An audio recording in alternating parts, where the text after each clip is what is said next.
profundo y continuo de los pasos no cesó de golpe, sino que se fue apagando poco a poco, amortiguado por la tierra misma, con un sonido sordo, que recuerda al latido de algo enorme y enfermo bajo el suelo, como si el planeta entero hubiera dejado de respirar tras haber exhalado algo que no debía salir jamás de las profundidades, allá, en la línea del horizonte que ya empezaba a teñirse de un gris sucio, un color opaco, que recuerda al hollín acumulado durante años en chimeneas olvidadas, la silueta inmensa y deforme ya no se tambaleaba ni dudaba como al principio, sino que avanzaba con paso firme, lento, calculado, absolutamente invariable, dejando atrás lo que hasta hacía poco había sido una ciudad viva, y penetrando cada vez más hacia el interior del territorio, con una dirección fija, que recuerda a quien camina hacia una cita que conoce desde antes de nacer.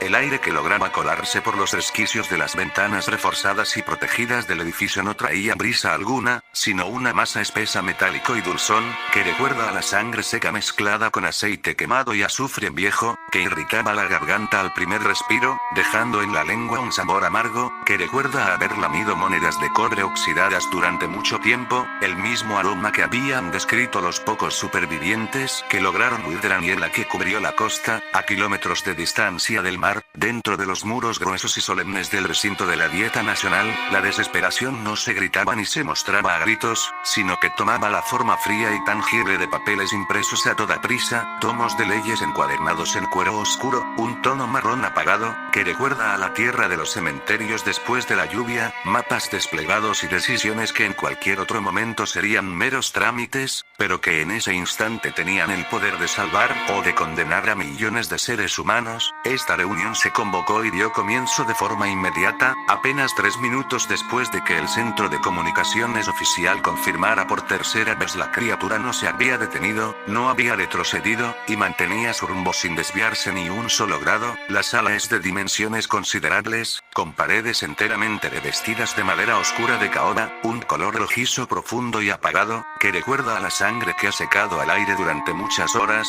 madera que absorbe la luz artificial en lugar de devolverla, y a ambos lados se alzan libreros macizos que llegan hasta el techo alto, repletos de cientos de volúmenes de lomos desgastados, tonos amarillentos y marrones, que recuerdan a las hojas secas acumuladas en bosques que nadie visita desde hace décadas, obras que contienen todo el ordenamiento jurídico, tratados internacionales, decretos y resoluciones acumulados durante más de 70 años, y que en ese momento parecían no servir para absolutamente nada ante lo que se acercara. En el centro geométrico del recinto descansa una mesa única, inmensa, tallada en una sola pieza de madera noble, cubierta de extremo a extremo con cartografía oficial a escala, papeles de un blanco sucio, que recuerda a la piel, pilas de informes confidenciales recién llegados, que aún conservan el calor de las máquinas de escribir, aparatos telefónicos de disco de metal pesado, de un gris plomo mate, que recuerda al acero de las armas, que ya no pueden proteger a nadie, y un reloj de pared de mecanismo antiguo, fijado sobre la madera, que marca cada segundo transcurrido con un sonido seco, sordo y metálico, que resuena en el silencio, tic-tac,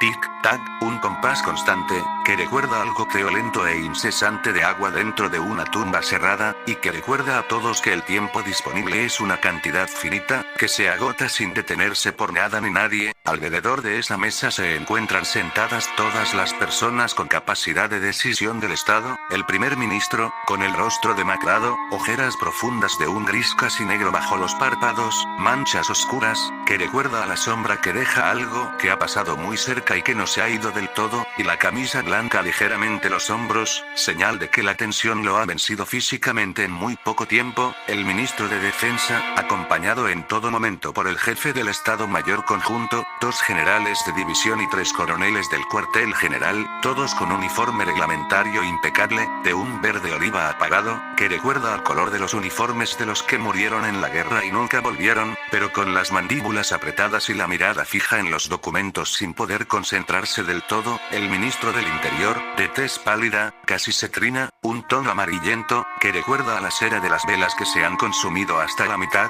El ministro de Justicia y su asesor jurídico principal, hombre de gafas gruesas y montura oscura, y manos siempre apoyadas sobre textos legales abiertos, y finalmente el ministro de Asuntos Generales, que toma notas de forma continua y casi mecánica. La atmósfera dentro del recinto está cargada al máximo, saturada por el humo denso de cigarrillos, de un gris azulado tenue, que recuerda a la del mar, y por una tensión tan densa y tangible, que parece pesar directamente sobre los hombros y el pecho de cada uno de los presentes, con una presión, que recuerda a estar sumergido muy bajo el agua sin poder respirar. Nadie sonríe, nadie bromea, nadie habla por hablar, todos son conscientes de una sola verdad incómoda: están frente a una situación que no está contemplada en ningún reglamento, en ningún manual de procedimientos, en ninguna ley escrita por mano humana. El ministro de Defensa golpea suavemente pero con firmeza el borde grueso de la mesa con el puño cerrado, los nudillos adquiriendo un tono pálido, casi blanco muerto, que recuerda a la piedra caliza fría y sin vida, y habla con voz tensa, contenida, pero con la claridad obligatoria en cualquier informe oficial. Señor primer ministro, señores, los últimos partes que acaban de ingresar por vía prioritaria son definitivos y no dejan margen a dudas. Yokohama está prácticamente perdida como núcleo urbano. Se confirma oficialmente que se desplegó a todos los efectivos disponibles de bomberos y equipos especializados de rescate con el mandato de evacuar poblaciones y contener en lo posible el avance del fenómeno. Todas las medidas resultaron inútiles, absolutamente inútiles. Barreras de contención y estructuras defensivas se rompieron y desmoronaron con una facilidad que recuerda a romper hojas de papel mojado con los dedos. Vehículos oficiales y de emergencia quedaron reducidos a chatarra aplastada bajo el peso, con formas retorcidas, que recuerdan a juguetes de hojalata pisoteados por un gigante ciego. Los hombres y mujeres enviados a la zona no tuvieron oportunidad alguna de reacción, según las primeras estimaciones cuantitativas realizadas sobre el terreno y por observación aérea, entre la franja costera y el centro histórico de la ciudad. Se contabilizan entre 8.000 y 12.000 personas atrapadas bajo escombros o ya fallecidas. Se advierte expresamente que esta cifra es solo provisional, y muy probablemente aumentará de forma considerable, con una lentitud cruel, que recuerda a ver subir el nivel del agua dentro de un espacio cerrado sin salida, conforme se reciban más datos y se logre acceder a zonas aún inaccesibles. Los efectos administrativos, legales y prácticos: una ciudad muerta. El ministro del Interior se pasa repetidamente un pañuelo de lino blanco, ahora manchado de sudor y de un gris sucio, que recuerda a las vendas usadas que se tiran a un lado tras curar una herida inmunda, por la frente y las sienes, donde la transpiración es visible a pesar de la temperatura templada de la sala, y su voz sale quebrada, entrecortada por la impotencia y la incredulidad, con un temblor, que recuerda a la cuerda de un instrumento a punto de romperse por la tensión.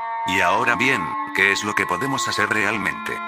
Todos los protocolos oficiales de evacuación masiva están diseñados y probados para sismos de gran magnitud, incendios forestales o urbanos de gran escala, inundaciones y fenómenos meteorológicos adversos, pero ninguno ha sido concebido para esto. ¿Cómo se redacta, se publica y se ejecuta una orden de evacuar toda una capital, cuando lo que se acerca no es un desastre natural impersonal, sino algo que tiene forma, que camina por sus propios medios, y que avanza en línea recta y directa hacia el centro geográfico y político del país? Los cálculos de velocidad y trayectoria indican que disponemos de 45 minutos, quizás una hora como plazo máximo y muy favorable, un lapso que se hace corto de una forma, que recuerda a contar los últimos granos de arena que caen por el cuello de un reloj de muerte, antes de que la masa entre en contacto con los límites exteriores del área metropolitana de Tokio, y después de ese plazo, no hay escenario previsto en ninguna parte. El ministro de Justicia levanta la mano derecha con un movimiento pausado, mesurado, propio de quien pasa la vida interpretando textos, con una lentitud, que recuerda a quien mueve las piezas sobre un tablero donde ya se sabe que se va a perder, aunque se percibe con total claridad la inquietud profunda que hay detrás de sus ojos, unas pupilas contraídas y oscuras, que recuerda a dos agujeros pequeños en una pared negra. Y aquí es donde reside el problema fundamental y de mayor calado, porque podemos tener toda la urgencia, toda la alarma y toda la necesidad del mundo, no contamos con el marco jurídico ni el respaldo normativo para hacerlo de la forma que la situación pareciera exigir. He revisado de forma personal y directa el texto íntegro de la Constitución vigente promulgada en 19 1947, la ley número 165 por la que se rigen las fuerzas de autodefensa, la Ley General de Prevención y Atención de Desastres y todos los reglamentos, circulares y disposiciones complementarias vigentes a la fecha, ningún cuerpo normativo, en ninguno de sus artículos, párrafos o incisos, contempla ni regula una situación igual o semejante a la que estamos viviendo, algo tan fuera de toda regla, que recuerda a encontrar palabras escritas en un idioma que nadie en el mundo ha hablado jamás. El jefe del Estado Mayor Conjunto interrumpe en ese instante con manifiesta impaciencia, golpeando con fuerza la superficie de los informes impresos que tiene delante, haciendo saltar algunas hojas por el aire con un ruido seco, que recuerda al crujido de huesos secos bajo la suela del calzado. ¿Para qué sirve entonces el ordenamiento jurídico? ¿Para qué todo lo que hemos construido y todo lo que somos va a quedar reducido a escombros y polvo en el transcurso de muy pocos minutos? Tenemos que ordenar el ataque de forma inmediata y sin demoras. Desplegar toda la artillería de campaña, todos los aparatos aéreos disponibles, cada unidad, cada arma y cada recurso con el que contamos en este momento. Con una urgencia desesperada, que recuerda a quien grita pidiendo ayuda dentro de una habitación que se está llenando de fuego y nadie lo oye, el ministro de Justicia responde alzando el tono de voz por primera vez desde que dio comienzo la sesión, con firmeza absoluta y sin titubear en ningún momento, una dureza en las palabras, que recuerda al filo frío de una hoja de acero recién sacada de la vaina. Si ordenamos cualquier acción ofensiva sin contar con el respaldo jurídico expreso y suficiente, convertimos automáticamente toda la operación en un acto ilegal y contrario al ordenamiento vigente.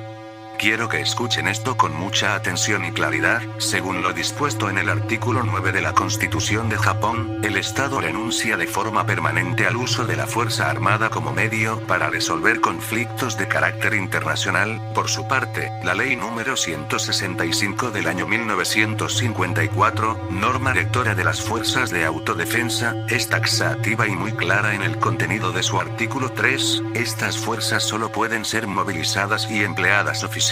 ante tres supuestos únicos y taxativos: primero, una agresión armada externa proveniente de otro Estado soberano; segundo, un ataque terrorista organizado y demostrado como tal; tercero, la ocurrencia de una catástrofe natural de gravedad extrema, y aun en este último caso sus atribuciones quedan limitadas de forma expresa a labores de búsqueda, rescate, auxilio directo a la población y protección civil, sin facultad alguna para ejercer acciones ofensivas. Una división tan estricta y cerrada, que recuerda a los muros gruesos de una prisión que nadie ha logrado cruzar por la puerta ilegal. El asesor jurídico principal añade información en ese mismo instante con una calma que resulta casi helada, una frialdad en el tono, que recuerda al aire que entra en una cámara funeraria abierta por la noche, señalando con el dedo índice el pasaje concreto del libro abierto sobre la madera, unas páginas amarillentas y manchadas, que recuerdan a piel humana muy vieja y reseca. Es exactamente como lo expone el señor ministro. No existe disposición legal de ningún rango que autorice de forma expresa o implícita el empleo de fuerza militar de carácter ofensivo contra un ser vivo o entidad no identificada y no clasificada dentro de ninguna categoría conocida. Si en estas circunstancias se dictara orden de abrir fuego o de atacar, estaríamos creando de forma artificial un precedente de altísimo riesgo, estaríamos forzando la interpretación de la ley más allá de sus límites naturales, y estaríamos generando un vacío jurídico que antes no existía, un hueco oscuro y profundo, que recuerda a abrir una puerta que dice claramente no abrir nunca, y ver solo negro absoluto del otro lado. Posteriormente, como actuación arbitraria del poder público, abuso de autoridad y ejercicio indebido de las atribuciones estatales, de hecho, estaríamos situando al país dentro de un estado de guerra de facto, sin que medie declaración formal alguna, y sin causa reconocida ni justificable ante la comunidad internacional y el derecho de gentes. El coronel encargado de la sección de operaciones se pone de pie de golpe y de forma brusca, arrastrando la silla sobre el suelo de madera con un ruido agudo y desagradable, que resuena en toda la sala con una intensidad, que recuerda al chirrido de uñas largas y duras rayando una pizarra negra sin parar, perdiendo casi por completo la compostura reglamentaria, con el rostro completamente enrojecido por la mezcla de frustración, rabia y miedo contenido, un color rojo oscuro y caliente, que recuerda a la sangre que brota de una vena principal recién cortada.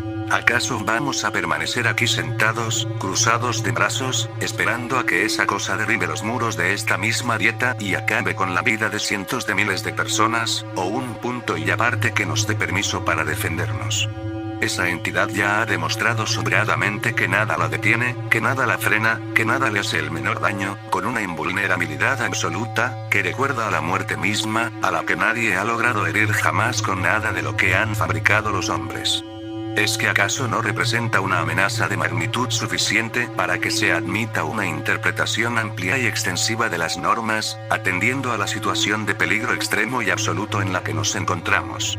El ministro de Defensa extiende la mano y la apoya con firmeza pero con respeto sobre el hombro del oficial superior, un contacto pesado y lento, que recuerda a quien sostiene a otro que está a punto de caer al vacío, quien poco a poco recupera el aliento, controla sus emociones y vuelve a ocupar su asiento en silencio. Tiene toda la razón en lo que respecta a la urgencia extrema y al peligro inminente, no hay discusión al respecto, pero al mismo tiempo tienen toda la razón los señores juristas en todo lo que han expuesto. Hemos realizado las consultas del caso ante las autoridades militares y diplomáticas de los Estados Unidos, tal como lo establecen los términos y cláusulas del Tratado de Seguridad Mutua vigente entre ambas naciones. La respuesta ha sido oficial, clara y sin ambigüedades de ningún tipo, un no tan cerrado y definitivo, que recuerda a una puerta de acero blindado que se cierra de golpe y se traba por dentro para siempre. Sus fuerzas no pueden intervenir ni actuar en asuntos que se consideren de menos que se demuestre fehacientemente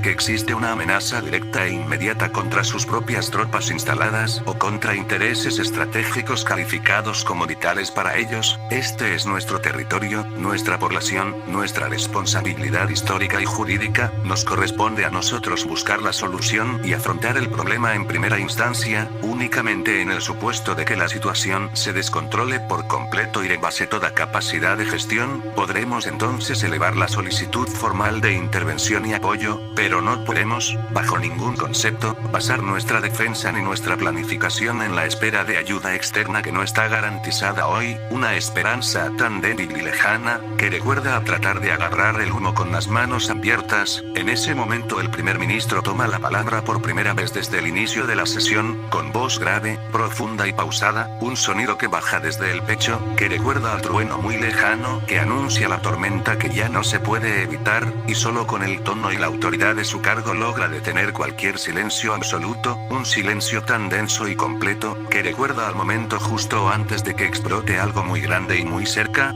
Entonces actuaremos y nos defenderemos con las herramientas jurídicas y materiales que realmente tenemos a nuestra disposición en este instante. Vamos a buscar y a utilizar todos los márgenes interpretativos y las lagunas normativas que nos permitan obrar dentro de lo que sea sostenible legalmente. El artículo 82 de la Ley de Prevención y Atención de Desastres faculta expresamente al Gobierno Nacional para adoptar toda clase de medidas excepcionales y extraordinarias siempre que se encuentre plenamente acreditado la existencia de un peligro inminente, grave e irreversible para la vida, la integridad física y el patrimonio de la población. No se trata de una autorización escrita y explícita para ordenar un ataque militar ofensivo, eso es cierto, una falta de texto expreso, que recuerda a tener que cruzar un puente que solo está dibujado en el aire, pero sí nos otorga un margen de maniobra y una base jurídica suficiente para actuar en legítima defensa colectiva. Podemos argumentar y sustentar riesgo equivalente o incluso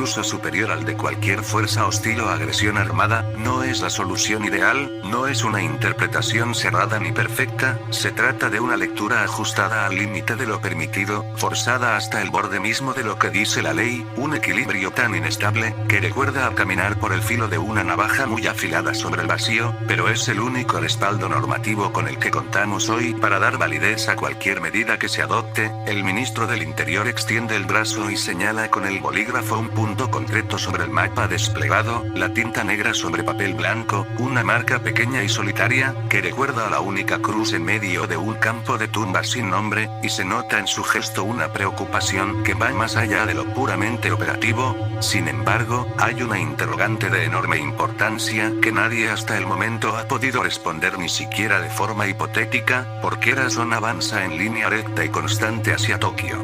¿Qué es exactamente lo que busca o lo que le atrae hacia el centro del país? se trata solamente de un comportamiento instintivo, de una pauta de movimiento sin sentido o de una tendencia natural a la destrucción. ¿O existe realmente algo concreto, algún lugar, alguna sustancia o alguna condición específica que capta su atención y lo guía paso a paso hacia el corazón mismo del estado?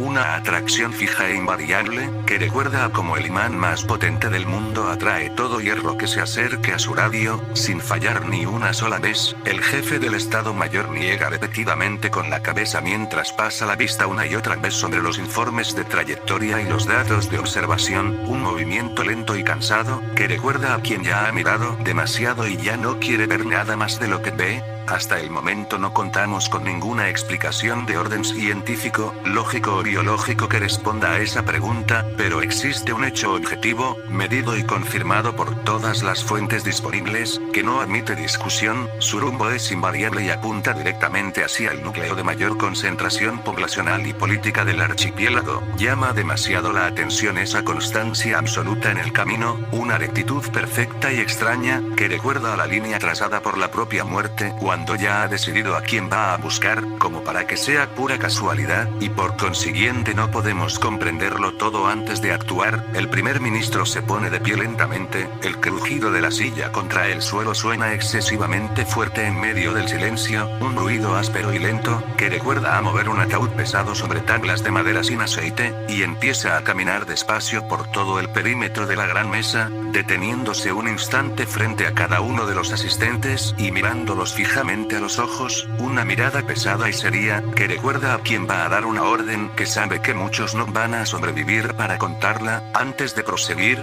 se van a adoptar y a ejecutar dos decisiones de carácter inmediato, prioritario y sin demora de clase alguna. Primera, se dicta orden oficial de evacuación inmediata, progresiva y escalonada de todos los distritos, barrios y sectores que quedan dentro del corredor y la trayectoria estimada de avance. Se ordena movilizar la totalidad de los recursos civiles, logísticos y humanos disponibles, dejando sin efecto cualquier limitación de horario, cupo o procedimiento que entorpezca la operación. Tenemos para reducir al mínimo posible el número de víctimas, mientras se define y se estructura la forma de hacerle frente. Segunda, se convoca con carácter de urgencia nacional a todos los especialistas, investigadores y técnicos disponibles en las áreas de biología marina, física nuclear, medición de radiaciones ionizantes, zoología general y comparada, patología, toxicología y cualquier otra ciencia a fin que pueda aportar información. Es imperativo y prioritario saber con exactitud qué es esa criatura, de dónde procede realmente, a qué se debe su existencia, de qué se alimenta, qué tipo de energía mueve su organismo, y sobre todas las cosas, qué es lo que puede detenerla, debilitarla o hacerla cesar. No es posible enfrentar con éxito aquello que no se comprende en absoluto, algo tan ajeno a todo lo conocido, que recuerda a pelear contra la oscuridad misma, golpeándola solo con los puños desnudos.